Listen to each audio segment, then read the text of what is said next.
অসুস্থতার কারণে পাকিস্তান সফর থেকে দেশে ফিরে গেছেন শ্রীলঙ্কার দুই ক্রিকেটার চারিত আসালঙ্কা এবং আসিতা ফার্নান্দো। নিয়মিত অধিনায়ক আসালঙ্কা না থাকায় আসন্ন ত্রিদেশীয় টি-20 সিরিজে শ্রীলঙ্কার অধিনায়কের দায়িত্বে দেখা যাবে দাসুন সানাকাকে।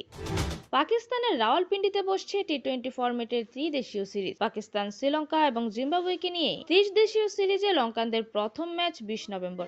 এর আগে স্কোয়াডের দুই ক্রিকেটার আসালঙ্কা এবং আসিতা অসুস্থতার কারণে দেশে ফিরে গেছেন। এক প্রেস বিজ্ঞপ্তি প্রকাশ করে বিষয়টি নিশ্চিত করেছে শ্রীলঙ্কা ক্রিকেট। সাদা বলের দুই ফরম্যাট ওয়ানডে এবং টি-20তে শ্রীলঙ্কার অধিনায়ক চারিত আসালঙ্কা। নিয়মিত অধিনায়ক না থাকায় আসন্ন ত্রিদেশীয় সিরিজে লঙ্কানদের নেতৃত্বে দেখা যাবে দাসুন সানাকাকে। এছাড়া আন্তর্জাতিক টি-20তে অভিষেকের অপেক্ষায় থাকা পাভান রাতনানায়েকেকে স্কোয়াডে অন্তর্ভুক্ত করেছে শ্রীলঙ্কা। সর্বশেষ পাকিস্তানের বিপক্ষে ওয়ানডে সিরিজের ওয়ানডে অভিষেকের স্বাদ পেয়েছেন পাভান, যে সিরিজে 3-0 ব্যবধানে হেরে ত্রিদেশীয় সিরিজে মাঠে নামছে শ্রীলঙ্কান ক্রিকেট দল।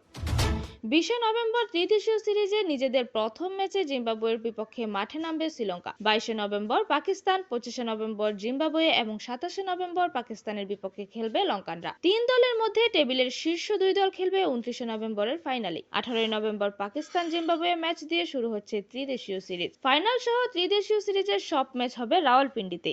এক নজরে ত্রিদেশীয় সিরিজে শ্রীলঙ্কা স্কোয়াড: কুশল মেন্ডিস, কামিল মিশারা, পাথুম নিশাঙ্কা, কুশল পেরেরা, ভানুকা রাজাপক্ষে, পাভান রাতনানায়েকে, দাসুন সানাকা, ওয়ানেন্দু হাসারাঙ্গা, দুশান হেমন্ত, জানিত লিয়ানাগে, কামিন্দু মেন্ডিস, দুষ্মন্ত চামিরা, ঈশানা মালিঙ্গা, মাহেশ থিকসানা, নোয়ান্থুসারা।